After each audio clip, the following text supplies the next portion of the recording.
तो महाभिनिष्क्रमण का मतलब बुद्ध का अपना घर छोड़ के जाना। जो बुद्ध चरित वाली परंपरा है या ललित विस्तर वाली परंपरा है, जो महायान की सामान्य परंपरा है, उसमें एक सामान्य मानसिकता है। एक तो यह है कि वो अपनी पत्नी को बिना बताए रात को सोता हुआ छोड़ के भाग गए थे। एक तो इस बात पे बहुत लोगों को ऑब्जेक्शन है कि भाई बता के जाना चाहिए था, बिना बताए नहीं जाना चाहिए था। इस पर एक कविता भी बहुत अच्छी आपने सुनी होगी, नहीं तो जिक्र करेंगे बीच में उसका, ठीक। दूसरा ये कि ऐसा हुआ क्यों, क्योंकि स्वभाव तो था ही वैसा, मन में तो उसके आता ही था। एक दिन गौतम ने अपने पिताजी से निवेदन किया कि पिताजी मैं थोड़ा बाहर शहर में और जंगलों में घूम के आना चाहता हूं। 28-29 साल का बच्चा अपने पापा से निवेदन कर रहा है, जो खुद 1 साल के बच्चे का बाप है और जिसकी शादी को 8-9 साल हो चुके। अगर आपको कोई बाजार घूम के आना हो तो पापा से ऐसे पूछते कि पापा क्या मैं बाजार घूम के आ सकता हूं। बाप की बिल्कुल इच्छा नहीं थी कि बेटा घूमने जाए, पर अनमने भाव से बाप ने कहा ठीक है। बाप को चिंता थी कि कुछ गड़बड़ ना हो जाए। तो जैसे ही बेटे की जाने की बात हुई तो गौतम का जो सारथी था उसका नाम था छन्न, और जो उसका घोड़ा था उसका नाम था कंथक। इनका नाम बार बार आता है, छन्न और कंथक, ये उसके बहुत नजदीकी मित्र हैं दोनों। कंथक घोड़ा है, छन्न सारथी है। छंदक नाम संस्कृत में है, लेकिन वो पाली में छन्न हो जाता है। तो गौतम ने छन्न से कहा कि कंथक को तैयार करो, चलते हैं। बाबूजी ने परमिशन दे दी है, पर बाबूजी ने इसी बीच में अपने सारे लोगों को तैनात कर दिया कि भैया ये जहां जहां जाएगा रास्ते साफ करवा देना। कोई भिखारी, मुर्दा, बीमार, बूढ़ा गलती से भी सामने नहीं आना चाहिए। सुंदर सुंदर लोगों को भर दो सड़कों के ऊपर, ताकि इसको लगे दुनिया सुंदर ही होती है। पूरे इलाके में खबर करवा दी कि बुद्ध निकल रहे हैं बाहर। मतलब अभी बुद्ध बने नहीं है, हम वैसे बुद्ध कह रहे हैं, सिद्धार्थ बाहर निकल रहा है। पूरा शहर सड़क पे उमड़ गया अपने राजकुमार को देखने के लिए, और सबसे कहा कि तैयार होकर निकलना सब लोग। सब सुंदर सुंदर मिलकर शहर पे खड़े हो गए सड़कों पे। वो निकल रहा, सब पुष्प की बरसात कर रहे हैं और ये देख रहे हैं कितना अच्छा अच्छा सब कुछ है। लेकिन जो देवता बैठे थे ऊपर, महायान की व्याख्या है, महायान में देवता जरूर आएंगे। देवताओं को लगा कि अब देर हो रही है, अब तो सन्यास का टाइम आ गया है। तो देवताओं ने एक युक्ति रची और रास्ते में अचानक एक बूढ़े आदमी को खड़ा कर दिया, वृद्ध व्यक्ति को खड़ा कर दिया। छन्न को भी बता रखा था कि कुछ ऐसा वैसा दिखे रास्ता मोड़ लेना चुपचाप वहां से, कुछ पूछे तो गोल मोल जवाब दे देना, सच मत बोलना। देवताओं ने छन्न के दिमाग को भी कंट्रोल कर लिया। बूढ़ा ला दिया, छन्न का दिमाग कंट्रोल कर लिया। सिद्धार्थ ने अचानक देखा कि एक बूढ़ा आदमी, बाकी उसको जवान दिख रहे थे, बच्चे हैं, सुंदर सुंदर युवक हैं, युवतियां हैं, सुंदर कपड़े पहने हुए नृत्य कर रहे हैं, घूम रहे हैं, उसको मजा आ रहा है। अचानक एक बूढ़ा दिख गया। बूढ़ा भी ऐसा कि हाथ पैर ऐसे कांप रहे हैं उस बेचारे के, और कमर टेढ़ी हो चुकी है। तो सिद्धार्थ ने पूछा कि छन्न ये कौन है? छन्न का दिमाग तो फिर गया है, सॉफ्टवेयर ऊपर से कंट्रोल हो गया है, वो भूल गया कि क्या बोलना था। कह रहे सिद्धार्थ ये बुढ़ापा है, सबको आता है, तुमको भी आएगा।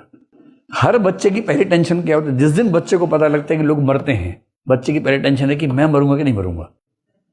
हर बच्चा पेरेंट से पूछता है सब मरते हैं क्या? पेरेंट बोलते हैं मैं भी मरूंगा। तो पेरेंट परेशान हो जाते, कैसे समझाएं छोटे से बच्चे को कि तुम्हारी मौत भी होगी। तो गोल मोटल बात है, यार मरते छोड़ना है, फिर पैदा होते हैं, आना जाना लगा रहता है, ये तो आत्मा तो जिंदा है, शरीर गया है। तो ये सब कह के थोड़ा दिलासा मिल जाता है। वापसी होती है कि नहीं होती है किसी को नहीं पता, मुझे भी नहीं पता, है ना, अज्ञेय बात, नहीं पता। लेकिन दिलासा देने के लिए बहुत जरूरी है कि आप ऐसी बातें कहें कि देखो बेटा मरता कोई नहीं है। नैनम छिंदंती शस्त्राणी नैनम दहति पावक। आत्मा को कोई काट सकता है, गला सकता है, सुखा सकता है, भिगो सकता है। अरे कपड़ा ही तो है, शरीर वस्त्र है, वस्त्र बदलने के लिए आत्मा जाती है। इससे क्या होता है, बच्चे को लगता है अच्छा कपड़े ही बदल ले, कोई बात नहीं, ठीक है। बड़ा होता है वो समझ जाता है मुझे बेवकूफ बना दिया इन लोगों ने मैं भी मरूंगा। इसी तरह से दुनिया चलती है, क्योंकि हर सच हर उम्र में झेला नहीं जाता। तो छन्न ने कहा कि बुढ़ापा है, इस उम्र तक आते आते हाथ पैर काम करना बंद कर देते हैं, आंखों से दिखना बंद हो जाता है, दिमाग काम नहीं करता है, बोलने में दिक्कतें आती हैं, और याददाश्त चली जाती है कई बार, तो हाथ पैर कांपते रहते हैं। तो सिद्धार्थ ने पूछा, ये इसी को हुआ है कि औरों को भी होता है? बोले सबको होता है, आपको भी होगा। सीधे असली क्वेश्चन पे आ रहा हूं, आपको भी होगा। सिद्धार्थ बोला, भाई वापस चलो, मोड़ो, यहीं से मोड़ो, यू टर्न लो। रथ मोड़ा, वापस आ गए। शुद्धोधन ने पूछा क्या हुआ? कि बोले जी बूढ़ा दिख गया था, मेरा दिमाग खिसक गया था, मैंने ऐसे ऐसे बोल दिया, मुझे भी समझ में नहीं आया क्या हुआ था। शुद्धोधन बहुत चिंतित थे। खैर फिर संभाला, अंतःपुर की महिलाओं से कहा कि थोड़ा ध्यान रखो भाई, पर वो भी क्या ध्यान रखें, ये किसी को देखता तक नहीं है। कुछ दिन बाद सिद्धार्थ ने फिर कहा कि बाबूजी एक बार फिर से घूम के आना चाहता हूँ। बाबूजी ने कहा ठीक है भाई जाओ, क्या कर सकता हूँ मैं, जाओ। फिर बाबूजी ने अरेंजमेंट्स करवा दिए सारी सड़कों पे सब सुंदर लोग घूमेंगे, कोई खराब ना दिखे। देवता फिर एक्टिव हो गए। इस बार देवताओं ने एक बीमार व्यक्ति को वहां पर उपस्थित कर दिया, बहुत ही बीमार। वर्णन से लगता है कि उसको कैंसर हुआ होगा। उस समय लोग कैंसर समझते नहीं थे, पर उस वर्णन को आज की भाषा में अप्लाई करने से पेट बहुत फूल जाना। अधिकांश कैंसर्स में आखिरी अवस्था में ऐसा होता है। पेट बहुत फूल गया, हाथ पैर एकदम दुबले टंगे हुए से लग रहे हैं, पूरा शरीर कांप रहा है, कमजोरी ऐसी है, सड़क पर बेचारा पड़ा हुआ है। तो सिद्धार्थ ने फिर पूछा, इसका सॉफ्टवेयर फिर हैक कर लिया देवताओं ने, देवताओं के कंट्रोल में है। अब जो सिखाया था शुद्धोधन ने सारा भूल गया बेचारा। उसने पूछा कि भाई ये क्या है? तो कहा जी ये बीमार व्यक्ति है, बुढ़ापे तक आते आते हर व्यक्ति बीमार हो ही जाता है। अगला पूछा यही हुआ है कि बाकी भी होते हैं? जी सब होते हैं, आप भी होंगे। सिद्धार्थ ने कहा वापस चलो। अब सिद्धार्थ की तो हिम्मत पड़ रही थी बाहर निकलने की। कुछ दिन बाद शुद्धोधन को लगा ये घर में बैठे बैठे सोचते सोचते पगला जाएगा और संन्यास न ले ले। तो शुद्धोधन ने जंगल में एक व्यवस्था की कि वहां एक उत्सव करवाओ जिसमें नृत्य हो, संगीत हो, गान हो, ये हो, भोजन हो। अप्सराएं तो होनी ही है शुद्धोधन के प्रोग्राम में, वो भी हो, ताकि मेरा बेटा संन्यास ना ले। और बाप ने बेटे से कहा बेटा कुछ दिनों के लिए वन में जाओ, मंत्री साथ में जाएंगे, वहां एक उत्सव है, उत्सव में थोड़ा रहो, अच्छा लगेगा तुम्हें भी। बोले ठीक है बाबूजी चले जाते हैं। और शुद्धोधन ने छन्न से कहा इस बार उस रास्ते से मत जाना भाई, तुम इस रास्ते से जाना। रास्ता बदलवा दिया। और देवताओं को तो सारे रास्ते एक्सेसिबल हैं, देवताओं को इससे क्या फर्क पड़ता है कि रास्ता ये लेना क्या वो लेना है, उनके पास भी तो नेविगेशन सिस्टम है ही अपना। तो गौतम छन्न कंथक निकले, रास्ता बदल के निकले। और इस बार देवताओं ने क्या किया, अच्छा शुरू में कुछ नहीं किया, पहले वो जा रहा था वहां पर, थोड़ा सा पहुंचा, जब उस उत्सव के नजदीक था वहां पर अचानक एक शव यात्रा दिखा दी। बहुत सारे लोग जा रहे हैं, एक मुर्दा पड़ा हुआ है अर्थी पे, चार ने कंधा लगा रखा है, बाकी लोग साथ में, जो होता है धार्मिक कथन राम नाम सत्य है जैसे, वो बोलते हुए जा रहे थे। सिद्धार्थ ने पूछा ये सोया क्यों हुआ है? उसे क्या पता कि मरना क्या होता है? भाई जब तक पता ही नहीं मरना क्या होता है आदमी सोचता सोया हुआ है, और खुद क्यों नहीं चल के जा रहा? तो इसका फिर वही हुआ। छन्न को फिर से देवताओं ने हैक कर लिया और ये कह रहा है कि ये मर गया है जी। तो सिद्धार्थ ने पूछा मर गया मतलब? बोले ये तो अंत में सबको मरना ही होता है, और जब मर जाते हैं तो उसके बाद हमारा शरीर तो लकड़ी जैसा हो जाता है, घास जैसा समझ लीजिए। अब इसमें आग लगा देंगे, जैसे लकड़ी जलाते हैं, घास जलाते हैं, इसको जला देंगे। जब तक जीवन है जीवन है, उसके बाद तो घास और लकड़ी जैसे ही। फिर उसने पूछा यही मरा है कि सब मरते हैं? उसने सब मरते हैं, आप भी मरे। अब सिद्धार्थ को लगा भाई कहां फंस गया मैं तो, पर वन में उत्सव था, अब मना कैसे करे, बाप का आदेश है। खैर वन में गए, और वन में इस बेचारे का मन नहीं लग रहा है, अन्य मानस का, एकदम शांत बैठा हुआ है, गुपचुप बैठा हुआ पेड़ के नीचे। उधर नृत्य संगीत चल रहा है, सब सुंदर सुंदर लोग बन के, कोई सुरा पान कर रहे, कोई कुछ कर रहे, इसको कह रहे आप भी आइए, कह रहे तुम जाओ यहाँ से, यहाँ मौत सामने दिख रही है और तुम ऐसी सी बात कर रहे हो यार। तो एक दो दिन के बाद बुद्ध वहां से थोड़ा पैदल निकले। मैंने ऊपर लिखा, अच्छा इसमें दो व्याख्याएं हैं ना, अच्छा ये अगले स्लाइड वाला है, 4-5 दृश्य मैंने लिखा हुआ था, आमतौर पर 4 मानते, मैं 5 का जिक्र कर रहा हूं। अब इसके एक दो दिन के बाद वो एक खेत की ओर निकला, उसी वन वाले इलाके में, वहीं रह रहा था, और खेती होते हुए देख रहा था। अचानक नजर पड़ी कि जब हल चलता है तो बहुत सारे कीड़े मकोड़े उसमें आके मर जाते हैं, लहूलुहान होते हैं, तड़पते हैं। कई बार तड़प तड़प के 2-4 कदम चलना चाह रहे हैं, नहीं चल पा रहे हैं, अचानक किसी का पैर पड़ा, पैर से दब के मर गए। और उसको ऐसा लगने लगा कि जैसे ये सब मेरे भाई बंधु हैं, रिश्तेदार हैं, मेरे ही जैसे लोग हैं, और कितनी गंदी मौत मरते हैं सिर्फ इसलिए कि हम भोजन कर सके। इससे उसका मन और विरक्त होने लगा। उसी शाम को एक पेड़ के नीचे ध्यान की मुद्रा में बैठा हुआ था। सब लोग कह रहे हैं कि आओ ना, चलो ना, थोड़ा पार्टी कर लो हमारे साथ। नहीं, आप लोग जाइए। ऐसा होता है, 8-10 दोस्त पार्टी कर रहे हैं, वहां तेज म्यूजिक चल रहा है, ढम ढम ढम ढम चल रहा है, सबके हाथ में गिलास है।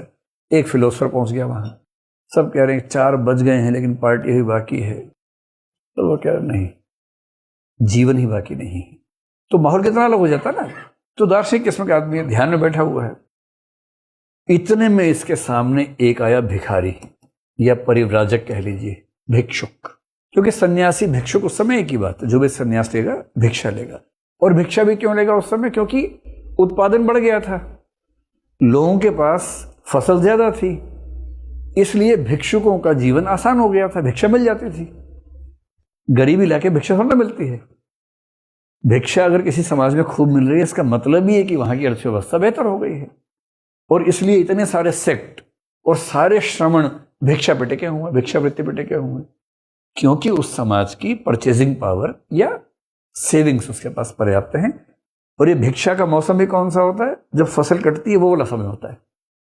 भिखारी आया तो सिद्धार्थ ने आंख खोली, कहा कि मुझसे क्या चाहते हो? मैं तो खुद ही समझ नहीं पा रहा हूं जीवन को। भिखारी बोला, मुझे तुमसे कोई भौतिक चीज नहीं चाहिए, वो सब तो मिल ही जाती है। जीवन का असली सुख, ये जो असली भिक्षा मांगने की है ना, वो भौतिक सुख नहीं है, वो आध्यात्मिक सुख है। इन अनित्य चीजों में कुछ नहीं रखा है।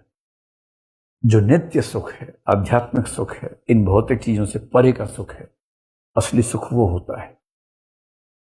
और ये कहते ही अचानक उड़ के गायब हो गया। देवता था, डायरेक्ट एंट्री। इस बार एक देवता ही भिखारी के वेश में आया हुआ था, आखिरी कील ठोकने के लिए आया था कि माहौल बना हुआ है, बस थोड़ा और हमला करना है। आखिरी कील ठोकी, अरे इसमें क्या है, ये तो भौतिक सुख है, असली आध्यात्मिक सुख है। और ये कह के उड़ गया, और दिखते हुए उड़ा। ये नहीं कि पेड़ के पीछे जाके उड़ के चला जाए। और बुद्ध ने देखा कि अरे तो देवता था। तब बुद्ध को लगा, अरे सब निरर्थक है, अब तो इन सुखों से बाहर निकलना होगा। ये वही 4-5 घटनाएं जो लिखी, जिनका जिक्र मैंने आपके सामने किया। अब बुद्ध ने ठान लिया कि बस अब तो सन्यास होके रहेगा। दुख इस बात का था कि 7-8 साल के इंतजार के बाद अंततः वो पिता बन गया था। और अब उसके सामने एक दुविधा ये भी थी कि मेरा बेटा भी है, बहुत छोटा बच्चा था, अभी 1 साल का भी नहीं हुआ था। दुविधा तो थी ही। सिद्धार्थ ने अपने पिता से कहा कि पिताजी, मैं सन्यास लेना चाहता हूं। पिताजी 29 साल से यही वाक्य न सुनना पड़े इस चिंता में ग्रस्त थे। 29 साल से रोज सपना देखते थे कि ये वाक्य ना बोल दे मेरे सामने। और वो तब से इस में था कि कब बोल पाऊंगा। कई बार पूरी जिंदगी निकल जाती है, बोल ही नहीं पाते असली बात। और कुछ लोग बोल पाते हैं, कुछ लेट बोल पाते हैं। इनको 29वां साल लग गया बोलने में। पिताजी बोले, बेटा कुछ तो सोचो, तुम्हारे कितने सारे कर्तव्य हैं बेटा, वो तो सोचो। तुम्हारा कर्तव्य तुम्हारी पत्नी के प्रति है, तुम्हारे पुत्र के प्रति है, तुम्हारी माँ के प्रति है। मेरे प्रति ना भी मानो, है तो मेरे प्रति भी, लेकिन मेरे प्रति ना भी मानो तो समाज के प्रति है, प्रजा के प्रति है। इतने सारे कर्तव्य हैं, तुम इन सारे कर्तव्यों को कैसे ठुकरा सकते हो? तो सिद्धार्थ ने कहा कि ऐसा है बाबूजी, मुझे 3 चीजों की गारंटी दे दीजिए, मैं नहीं जाऊंगा। बोले, बेटा तुम जो मांगोगे मैं दूंगा, तुम बस बोल दो। उसने कहा, पहली गारंटी, मेरी मौत नहीं होगी। अब वो हिलने लगा, ये क्या बात हुई यार, तुम वो ठीक सी बात मांगते। बोला, बस 3 गारंटी दे दीजिए। एक तो मेरी मौत नहीं होगी, दूसरा मुझे बुढ़ापा नहीं आएगा, और तीसरा मुझे रोग कभी नहीं आएगा। अगर आप 3 चीजों की गारंटी दे देंगे तो मैं अनित्यता की चिंता से मुक्त होकर इस जीवन का सामान्य व्यक्ति की तरह आस्वादन करूंगा, मुझे कहीं कोई समस्या नहीं। बस ये 3 गारंटी मिल नहीं रही है, और मैं जब जब बाहर जाता हूँ एक और परेशानी लेके आ जाता हूँ। और अब मैं परेशानी के चरम बिंदु पर हूँ। अब मैं नहीं संभाल पा रहा हूं, ये अनित्य जीवन, ये अनित्य संबंध, ये अनित्य सुख मुझे सुहाते नहीं है, इसलिए मैं चाहता हूं कि आप मुझे अनुमति दें। शुद्धोदन ने कहा मैं तो नहीं दूंगा अनुमति। शुद्धोदन ने क्या किया, कपिल वस्तु के जो बाहर निकलने के दरवाजे थे और मजबूत बनवा दिए, बड़ी बड़ी कुंडियां, बहुत बड़े बड़े तारे लगवा दिए उस पर। सारे प्रहरियों को बोल दिया कि ये बाहर नहीं निकलना चाहिए कपिल वस्तु से, सब ध्यान रखना, 24 घंटे ड्यूटी देनी है, बाहर निकलने का कोई रास्ता नहीं होना चाहिए। और बुद्ध परेशान है। उदाई से बात हुई, उदाई ने कहा कि एक आखिरी अटेम्प्ट लेते हैं। अंतःपुर में सबको बोला भाई आज कुछ ऐसी व्यवस्था करो कि ये बच्चा रुक जाए, इसके मन में आज भागने का विचार चल रहा है, आज रोको, संगीत नृत्य जो करना है करो, लेकिन उसको रोको किसी तरह से। अच्छा, इनमें से कोई यशोधरा से नहीं कह रहा कि उससे बात करो रोकने के लिए, अप्सराएं, संगीत, सुरा, पता नहीं क्या क्या, पर ठीक है, ये भी हो सकता है कि सही बातें, वर्णन तो वही है ना जो लिखे हुए मिले हैं, एग्जैक्टली क्या हुआ पता नहीं। अब शाम के समय बुद्ध की बेचैनी है चरम स्तर पर। इधर से बहुत सारी अप्सराओं को ड्यूटी दे दी गई है कि आज संभालना है, तो वो भी मुस्तैद हैं एकदम, और बुद्ध के आसपास के पूरे क्षेत्र में फैली हुई हैं। जैसे फिल्मों में नहीं होता पार्टी का सीन है कि सब बहुत सारे लड़के लड़कियां पार्टी वाले ड्रेस में आए हुए हैं, यह लड़का एक ही है, सब उस तरह से है, और माहौल एकदम वैसा बना रखे जैसे स्वर्ग का हो। बुद्ध को वो देखते, बुद्ध को फूटी आंख नहीं सुहाते ये लोग। देवताओं को लगा कि एक आखिरी बार हमें हस्तक्षेप करना ही होगा, तो देवताओं ने हस्तक्षेप किया। देवताओं ने क्या किया, सबसे पहले वो जितनी अप्सराएं थी उन सबको बेहोश कर दिया, और बेहोश भी ऐसे किया कि वो दिखने में विद्रूप लगने लगी, खराब लगने लगी, कि कोई बेहोश पड़ा है और इस तरह से पड़ा है कि उसको देख के नफरत सी हो रही है आपको। गौतम बुद्ध समझ गए कि सही समय है, आज ही निकलना चाहिए। छन्न से कहा कि भैया तैयार हो जाओ, कंथक को तैयार करो, आज हमें ये शहर छोड़ना है। छन्न को तो पहले ही हैक कर लेते हैं हर बार। छन्न कह रहे जी जी जी चलिए। छन्न को पता है, पर छन्न के मन में ये है कि जाएंगे कैसे, हर तरफ तो प्रहरी लगे हुए हैं, रास्तों पे अंधेरा है, रोशनी वही है जहाँ प्रहरी है, इतने मोटे मोटे दरवाजे हैं साम्राज्य के, निकलेंगे कैसे, ये कह तो रहे हैं। और कंथक के पैर में घुंघरू बंधे हुए, जब चलता है सड़क पे आवाज आती है, पूरे शहर को पता लगता है कंथक निकला है, राजकुमार का घोड़ा निकला है। पर देवता है, देवताओं ने सब व्यवस्था कर रखी है। जैसे ही वो चले तो कंथक के पैरों से आवाज आने बंद हो गई, जैसे वो हवा में चल रहा हो, ऐसा वर्णन है उस पुस्तक में। अंधेरे रास्ते अपने आप प्रकाशित हो गए ताकि रास्ता ढूंढने में दिक्कत ना हो। सारे के सारे प्रहरी बेहोश हो गए, सब गहरी नींद में चले गए। और सबसे बड़ी बात, इतने मोटे मोटे भारी भारी दरवाजे अपने आप खुल गए। और छन्न भी परेशान है कि ये सब क्या हो रहा है, मैं नशे में तो नहीं हूं, वो तो हैक्ड है, और उसको लग रहा है मैं नशे में तो नहीं हूं। और ये सब हुआ, और उसके बाद आधी रात को अपने सफेद घोड़े पर सवार सिद्धार्थ और छन्न कपिल वस्तु के बाहर निकले, मतलब महल के बाहर निकले। और सुबह होते होते वो पहुंच गए वन वाले क्षेत्र में, जंगल वाले क्षेत्र में। और सुबह जैसे हुई, सिद्धार्थ ने पीछे देखा कपिल वस्तु को, और शेर की तरह दहाड़ा। ये वाक्य मुझे अटपटा सा लगता है, दहाड़ने की क्या जरूरत है, कहना काफी है, पर उसमें लिखा है शेर की तरह दहाड़ा, पूरी तरह मुक्त होने के बाद ही लौटूंगा, उससे पहले नहीं। तो बुद्ध चरित में इतना हुआ, सुबह होते होते पूरे राज्य में हड़कंप मच गया।